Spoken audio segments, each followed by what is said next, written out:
Good evening. Scores of vulnerable girls were drugged and sexually and physically abused at a Church of England care home in Kent, a damning report has revealed, calling Kendall House in Gravesend toxic and destructive. The report published today describes it as a place where cruelty was normalised. Now, the home looked after girls in care from the 1960s through to 1986 when it closed. All those who were involved in the abuse and are named in the report have now died. Today, the church has issued an unreserved apology. Our special correspondent, Colin Campbell, reports. It was meant to be a place of safety and refuge for vulnerable girls.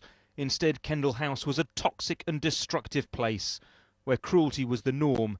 Children forcibly drugged and abused.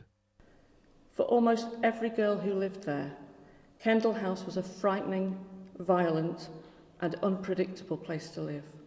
Today's report says girls as young as 11 were routinely and often without any medical assessment given powerful overdoses of drugs. The children were sedated to such an extent they lacked the ability to walk or speak. If they resisted, they were locked alone in a room for long periods, even placed in a straitjacket. Injected forcibly, physically held down, violently dragged from my bed. 20 former residents gave evidence to the review. This woman, who wants to remain anonymous, was placed in the home at the age of 13. Withheld from school education. The review is great that now maybe other girls can come forward and that the church physically, actively go out, find these girls and make redress. The church today apologised for the hurt and damage caused. How much responsibility does the church accept?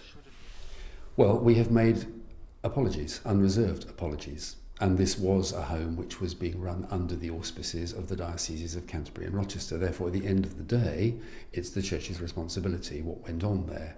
The review chair, Professor Sue Proctor, described the church's response to residents as woefully inadequate.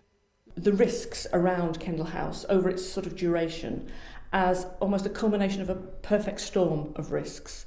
I think the church is culpable because the oversight and governance committees that they put in place were not fit for purpose.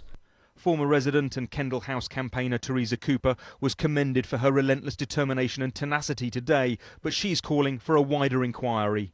I feel that the government need to, look at the use of drugs on children in care and take it seriously now, because there are a number of children that are being drugged in care.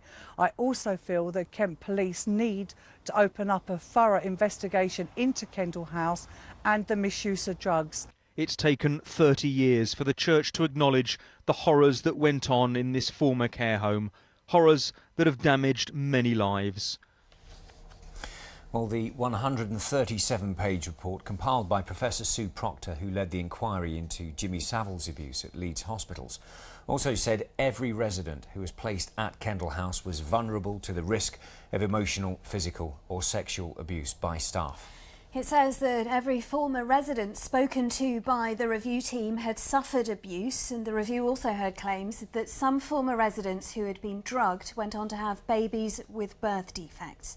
Well, we can hear again now from our special correspondent Colin Campbell, who's in Rochester, which is where the report was released today. Colin, it is deeply troubling and deeply disturbing.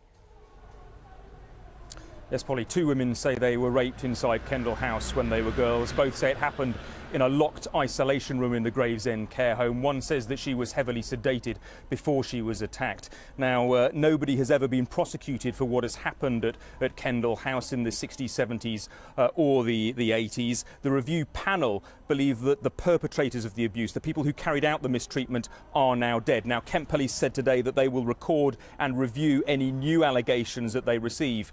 The report makes 27 different recommendations, and the church says it accepts all of them. Thanks, Colin.